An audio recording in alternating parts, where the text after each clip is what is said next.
अपनी क्षमता पहचानो। एक गांव में एक आलसी आदमी रहता था। वह कुछ काम धाम नहीं करता था, बस दिन भर निठल्ला बैठकर सोचता रहता था कि किसी तरह कुछ खाने को मिल जाए। एक दिन वह यूं ही घूमते घूमते आम के एक बाग में पहुंच गया। वहाँ रसीले आमों से लदे कई पेड़ थे। रसीले आम देख उसके मुंह में पानी आ गया और आम तोड़ने वह एक पेड़ पर चढ़ गया। लेकिन जैसे ही वह पेड़ पर चढ़ा, बाग का मालिक वहां आ पहुंचा। बाग के मालिक को देख आलसी आदमी डर गया और जैसे तैसे पेड़ से उतरकर वहां से भाग खड़ा हुआ। भागते भागते वह गांव के बाहर स्थित जंगल में जा पहुंचा। वह बुरी तरह से थक गया था, इसलिए एक पेड़ के नीचे बैठकर सुस्ताने लगा। तभी उसकी नज़र एक लोमड़ी पर पड़ी। उस लोमड़ी की एक टांग टूटी हुई थी और वह लंगड़ा कर चल रही थी। लोमड़ी को देख आलसी आदमी सोचने लगा कि ऐसी हालत में भी इस जंगली जानवरों से भरे जंगल में ये लोमड़ी कैसे बच गई, इसका अब तक शिकार कैसे नहीं हुआ। जिज्ञासा से वह एक पेड़ पर चढ़ गया और वहां बैठकर देखने लगा कि अब इस लोमड़ी के साथ आगे क्या होगा। कुछ ही पल बीते कि पूरा जंगल शेर की भयंकर दहाड़ से गूंज उठा, जिसे सुनकर सारे जानवर डरकर भागने लगे। लेकिन लोमड़ी अपनी टूटी टांग के साथ भाग नहीं सकती थी, वह वहीं खड़ी रही। शेर लोमड़ी के पास आने लगा।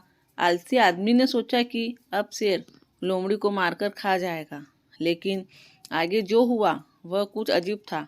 शेर लोमड़ी के पास पहुंचकर खड़ा हो गया। उसके मुंह में मांस का एक टुकड़ा था, जिसे उसने लोमड़ी के सामने गिरा दिया। लोमड़ी इम्तिहान में मांस के उस टुकड़े को खाने लगी। थोड़ी देर बाद शेर वहां से चला गया। इस घटना को देख आलसी आदमी सोचने लगा कि भगवान सच में सर्वे सर्वा है। उसने धरती के समस्त प्राणियों के लिए, चाहे वह जानवर हो या इंसान, खाने पीने का प्रबंध कर रखा है।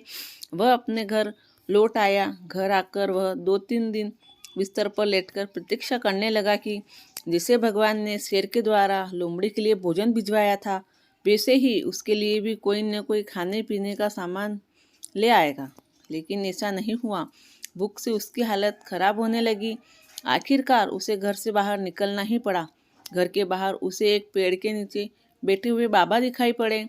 वह उनके पास गया और जंगल का सारा वृत्तांत सुनाते हुए बोला, बाबा जी, भगवान मेरे साथ ऐसा क्यों कर रहे हैं? उनके पास जानवरों के लिए भोजन का प्रबंध है, लेकिन इंसानों के लिए नहीं। बाबा जी ने उत्तर दिया, बेटा, ऐसी कोई बात नहीं है।